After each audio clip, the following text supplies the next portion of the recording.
Selamat datang di pembahasan mendalam kita. Coba Anda bayangkan sejenak, bengkel mobil zaman dulu, mungkin zaman kakek kita. Oke. Hampir semua bengkel bisa benerin mesin mobil apapun, cuma pakai beberapa alat dasar. Kap mesinnya kebuka lebar, mekaniknya bisa lihat, bisa sentuh, dan bener-bener paham cara kerjanya. Iya, semuanya mekanis. Nah, sekarang bandingkan sama mobil modern. Kap mesinnya itu kayak disegel.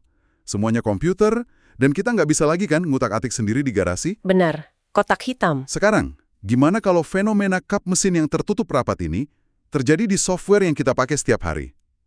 Ini ide utama dari materi di depan kita, tulisan dari Mike Wilkes di Aikido Security. Dia bilang, AI dalam pemrograman itu sedang melakukan hal yang sama. Menutup kap mesin dari kode, bikin kode itu jadi kotak hitam yang makin sulit dipahami dan, ya, diperbaiki sama manusia. Tepat sekali. Dan yang akan kita kupas tuntas kali ini adalah resiko di baliknya. Ini bukan cuma soal, AI bisa bikin kode yang jelek. Itu udah sering kita dengar. Ya, itu berita lama. Ini lebih dalam dari itu. Kita bicara soal hilangnya keahlian fundamental, soal garis tanggung jawab yang jadi kabur total, dan gimana ini semua menciptakan jenis resiko baru yang belum pernah kita hadapi. Oke. Intinya, kita mau lihat kenapa kemudahan yang ditawarin AI ini bisa datang dengan harga yang mahal banget. Oke, mari kita bedah ini. Waktu artikel ini bilang kita kehilangan keahlian fundamental, ini kedengarannya serius banget. Artikelnya kan mengutip buku klasik Zen and the Art of the Motorcycle Maintenance. Betul. Yang bilang, saat kita kehilangan hubungan dengan mesinnya, kita juga kehilangan hubungan dengan kualitas itu sendiri. Maksudnya gimana dalam konteks software? Sudah berubah secara fundamental. Mereka sekarang bekerja di lapisan abstraksi yang sangat tinggi. Abstraksi? Iya. Mereka bisa bilang ke AI, buatkan saya fungsi untuk melakukan X, dan kodenya muncul, cepat, jelas. Tapi pemahaman mereka tentang apa yang terjadi di bawah kap mesin, gimana sistem operasinya kerja, gimana jaringan komunikasi, apa aja mode kegagalan yang mungkin, itu makin tipis. Jadi mereka kayak bisa ngerakit mobil dengan cepat pakai komponen jadi, tapi mereka nggak tahu cara kerja mesinnya. Gitu kira-kira. Analogi yang pas banget. Mereka tahu apa yang harus dilakukan buat dapat hasil, tapi makin sedikit yang tahu mengapa dan bagaimana itu benar-benar bekerja. Dan ini nyambung ke istilah yang dipakai di artikel. Pendangkalan atau dumbing down. Oh iya? Di dunia seni, kan banyak yang protes gambar buatan AI itu cuma slop visual generik yang diproduksi massal tanpa jiwa. Nah, fenomena serupa terjadi di dunia software. Oke. Ada kalimat tajam di artikel ini. Pengguna AI pemula tidak pernah sampai ke posisi di mana mereka bisa turun tahta dari tanggung jawab. Karena mereka nggak pernah duduk di tahta itu dari awal. Wah, itu dalam sekali. Artinya mereka nggak pernah benar-benar pegang kendali penuh untuk bisa merasa bertanggung jawab. Tepat. Dan akibatnya fatal. Ini melemahkan penilaian kritis manusia yang harusnya jadi benteng terakhir. Kemampuan buat lihat output AI dan bilang, tunggu dulu, ini kayaknya aneh. Atau, saya rasa ini bisa gagal dalam kondisi Y, itu terkikis. Jadi reaktif ya? Jadi reaktif. Manusia seolah cuma dilibatkan di akhir untuk jadi kambing hitam. Kan sudah direview sama manusia. Padahal, manusianya mungkin nggak lagi punya kedalaman buat melakukan review yang sesungguhnya. Dan sepertinya masalah itu bukan lagi sekedar teori ya.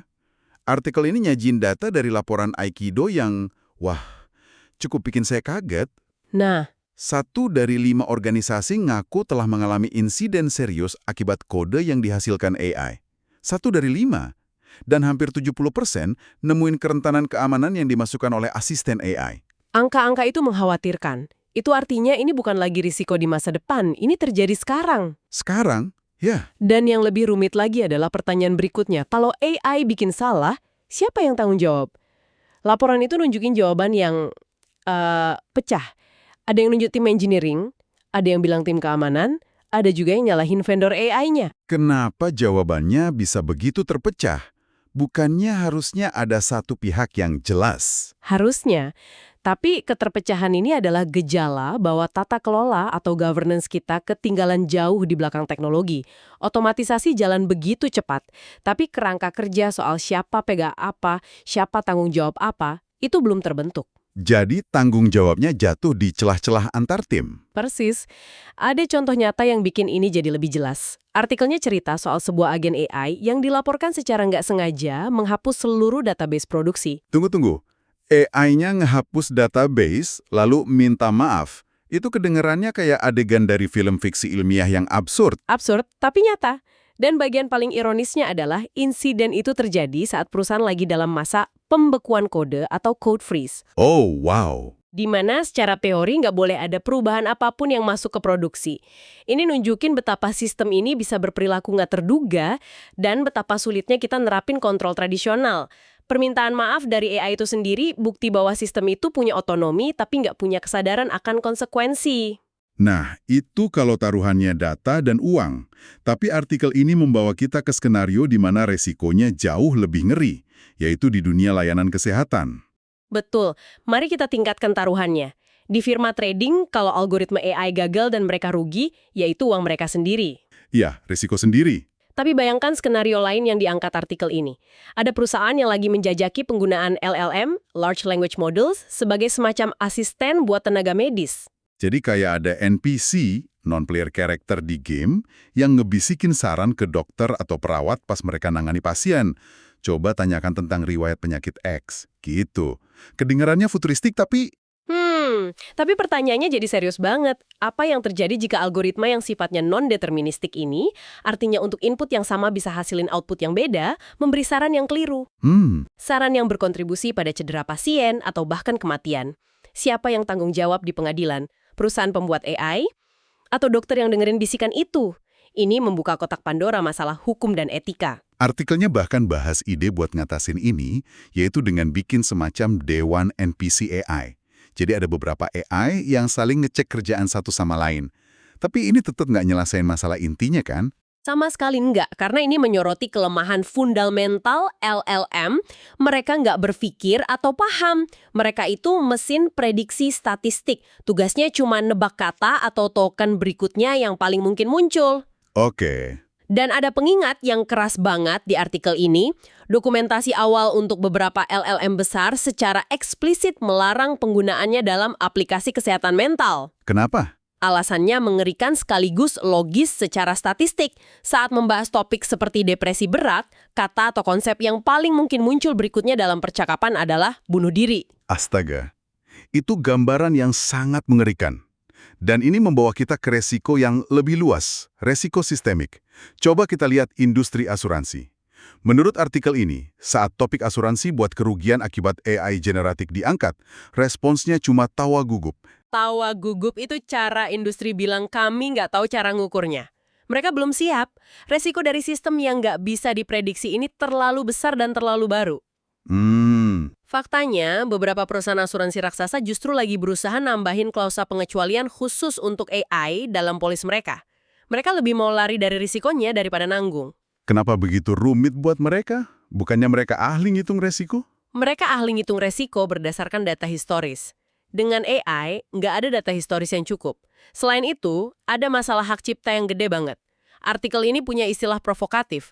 LLM adalah copyright infringement as a service. Pelanggaran hak cipta sebagai layanan. Betul. Karena model-model ini dilatih dengan nyerap data dari seluruh internet, seringkali tanpa izin. Sebelum ada preseden hukum yang jelas soal ini, industri asuransi nggak akan berani nyentuh. Selain asuransi, ada satu lagi analogi resiko sistemik yang kuat banget di artikel ini. Kelaparan kentang digital. Ini merujuk ke wabah kelaparan di Irlandia abad 19. Tepat sekali. Konsepnya adalah resiko monokultur. Penulis ngebayangin skenario di mana seorang perhatas karena lalai pas melakukan quality assurance secara nggak sengaja ngerusak semua perangkat iOS versi terbaru di seluruh dunia. Kenapa iOS? Karena sebagian besar penggunanya ngadopsi versi terbaru hampir serentak. Ini menciptakan satu titik kegagalan raksasa. Beda sama Android, yang karena fragmentasinya, banyak merek, banyak versi, justru punya semacam kekebalan alami. Kalau satu kena, yang lain mungkin aman. Persis. Dan AI memperburuk resiko monokultur ini. Ketika puluhan ribu tim developer di seluruh dunia pakai model AI yang sama buat hasilin kerangka dasar aplikasi mereka tanpa sadar nyebarin logika, arsitektur, dan mungkin kerentanan yang sama ke seluruh ekosistem. Jadi satu celah bisa menyebar kayak virus. Dengan kecepatan yang belum pernah kita lihat. Jadi intinya AI ini kayak kaca pembesar. Kalau budaya kerjanya bagus, ia jadi makin bagus. Tapi kalau berantakan, AI justru mempercepat kehancurannya. Ini ngingetin saya soal konsep lain di artikel, soal tool sprawl. Ya, tool sprawl atau kebanyakan alat. Ini masalah klasik di dunia keamanan siber. Riset Aikido yang sama nemuin fakta ironis, tim yang ngalamin insiden keamanan justru cenderung pakai lebih banyak alat keamanan dari berbagai vendor.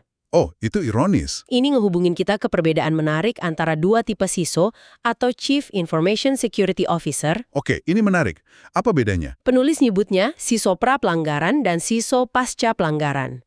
CISO pra-pelanggaran itu mereka yang belum pernah ngalamin insiden besar. Mereka cenderung fokus banget sama alat. Beli alat baru, masalah selesai. Kira-kira begitu. Sebaliknya, CISO pasca pelanggaran itu yang udah pernah terbakar, mereka belajar dengan cara yang sulit bahwa semua alat pada akhirnya bisa gagal. Bagi mereka, yang terpenting itu manusia dan proses. Masuk akal. Terlalu banyak alat malah jadi noise, dan kode buatan AI cuma nambah lapisan kekacauan di atasnya. Ini nyambung ke poin krusial soal tata kelola. Kesenjangan antara kebijakan di atas kertas dan kenyataan di lapangan. Ada contoh tentang audit SOC2 yang menurut saya membuka mata banget. Contoh itu bagus sekali. Auditor SOC itu pada dasarnya nggak menilai apakah kebijakan keamanan Anda baik atau buruk. Oh iya? Mereka cuma ngeverifikasi apakah Anda melakukan apa yang Anda tulis di kebijakan Anda. Jadi, kalau kebijakan Anda bilang, kami simpan data pelanggan di server publik yang nggak aman, selama Anda bisa buktiin Anda memang melakukan itu, Anda bisa lolos audit. Aneh banget tapi. Masuk akal juga ya dari sudut pandang kepatuhan. Masalahnya muncul kalau ada beda antara yang dikatakan dan yang dilakukan. Dan disitulah bahaya tersembunyi dari AI. Sekarang, banyak tim minta LLM untuk nulis kebijakan keamanan. Hasilnya, AI akan bikin dokumen yang sempurna, canggih, komprehensif, sesuai semua standar terbaik. Tapi, kebijakan sempurna itu mungkin sama sekali nggak bisa dijalankan oleh tim Anda. Akhirnya, Anda punya kebijakan yang indah sebagai karya fiksi, tapi menciptakan jurang yang lebar banget dengan praktek sehari-hari. Dan jurang itulah yang bakal ditemuin auditor. jadi apa artinya semua ini bagi Anda yang mendengarkan? Gimana caranya mastiin bahwa tata kelola AI di perusahaan Anda bukan sekedar fiksi yang ditulis dengan baik? Artikel ini nutup dengan serangkaian pertanyaan tajam. Pertanyaan-pertanyaan ini dirancang untuk nembus presentasi yang muluk-muluk dan langsung ke intinya. Pertanyaan pertama, coba tunjukkan satu contoh saja dalam 90 hari terakhir di mana kode buatan AI diblokir atau ditolak masuk produksi karena kebijakan tata kelola kita. Kalau jawabannya nggak ada, kemungkinan besar kebijakannya cuma pajangan. Karena artinya nggak ada kontrol yang beneran jalan. Pertanyaan kedua, bisakah kode AI masuk ke produksi tanpa ditinjau manusia? Kalau tim Anda bilang nggak bisa, minta mereka buktikan, tunjukin log auditnya. Lanjut, yang ketiga, bisakah kita melacak dengan pasti bagian mana dari sistem kita yang saat ini berjalan di produksi yang dibuat oleh AI? Kalau jawabannya nggak tahu, artinya Anda nggak punya visibilitas. Betul. Dan yang terakhir, sistem kritis mana, misalnya database keuangan, yang dilarang keras disentuh oleh alat AI? Dan siapa yang menegakkan aturan itu secara teknis? Bisakah Anda menunjukkan kepada saya dengan tepat di mana kode buatan AI berjalan di produksi saat ini, dan siapa yang bertanggung jawab atas perilakunya?